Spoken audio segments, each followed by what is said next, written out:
welcome to my channel, LD Arts. I'm happy to have you here today. Before we get started on these 11 by 14s, I just had to get that out there. These are 11 by 14s. I want to talk about something really quickly. Someone sent me a private message and asked me where I get my colors or how I get my color palette. And I just want to, and I gave them a quick answer of where I usually go to get my color palette.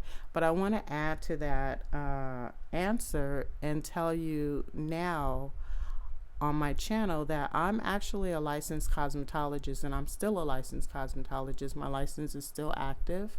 I don't do hair all the time, but sometimes I do.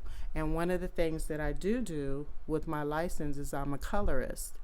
And I make corrections, I color people's hair, but I also fix mistakes that a client might do by themselves at home, and then they come into the shop because they have blue hair or green hair or it's just not right. So that's what I usually do in the salon. I make a lot of corrections, actually, and then I also color people's hair too. So when I was in beauty school, we used these, believe it or not. We used color wheels, and the color wheel, and we use them to neutralize colors. So if you put the primary colors together, you'll get brown, and that's what we usually did. We brought the person back down to a brown or closest to their natural color as we possibly could, and then worked from there. It was a little bit different with people with blonde hair, naturally blonde hair, but you can still bring them up to their natural color by using the color wheel and neutralizing whatever mistake or whatever was going on. A lot of swimmers' hair turns green from the chlorine, so we use products to neutralize that, to bring their hair back to their natural color. So I just wanted to throw that in there to let everyone know, if you're an artist, you need these.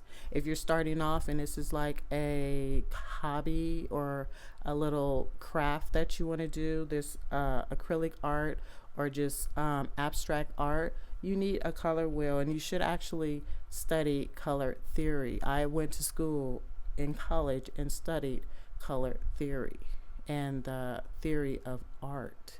So this is very important if you want to know about colors. But my answer to the person that asked me the question was, this is my second thing that I do. I get on Pinterest, I get on Google, like I did with these colors today, and that's why I'm talking about this. I got on Google and I wanted to know what colors go well or complement red.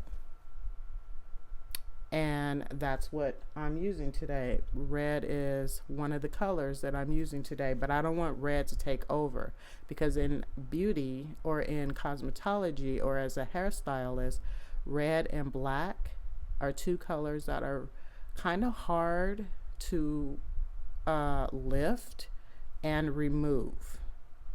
Red is very staining, and if you're a person that uses red hair color, you know what I'm talking about. And black, once you put that black on, forget it. You're gonna be really bleaching to lift that black out. They're two staining colors. So if you're using red or black in art, be careful, because red and black will take over your painting. You just need a little bit to go a long way. So that's all I want to say for that. And let's now talk about this. So I'll be using a black base on these two 11 by 14 canvases. I'll be using my favorite blow dryer. This is the Flower blow dryer. Don't want to throw out no names, but you all know who makes this blow dryer. She's probably one of my favorite actors. She really is.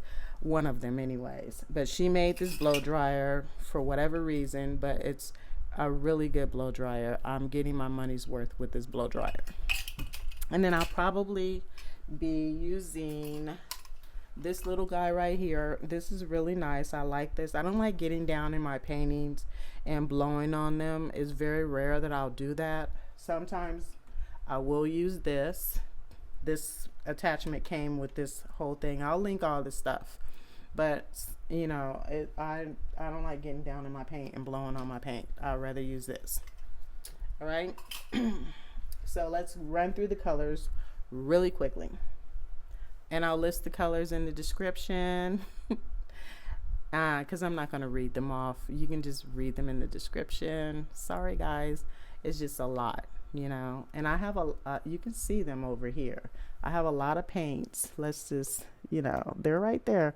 So let's go through these colors really quickly. My red is definitely in here. And then I will, off camera, lay down this black base. And then we'll get started immediately. No talking, just getting right into it, all right? So here's one of the colors, and the colors that I'm using is either Golden, Arteza, Liquitex, Artist Loft, Paynes, all right? Oh, and of course, Amsterdam.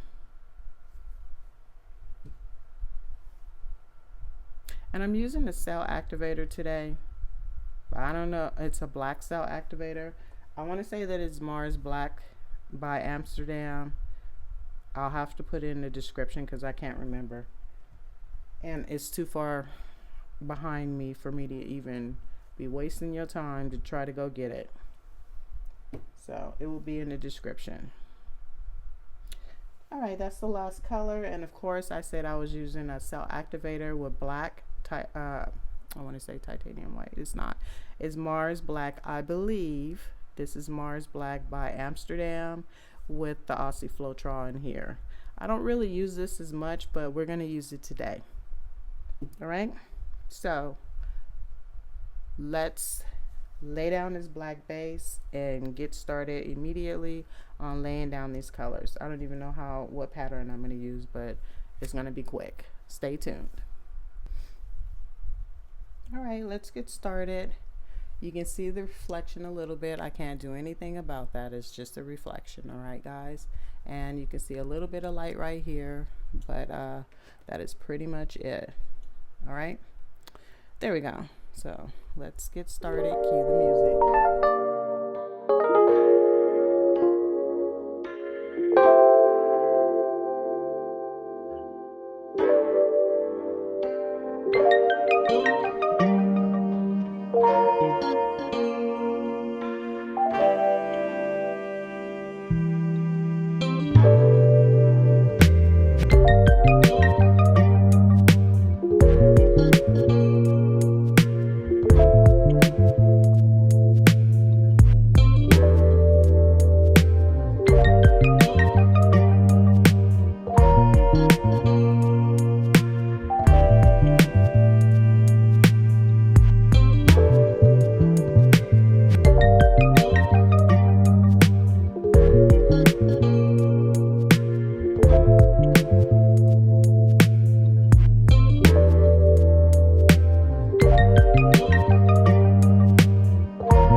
Thank you.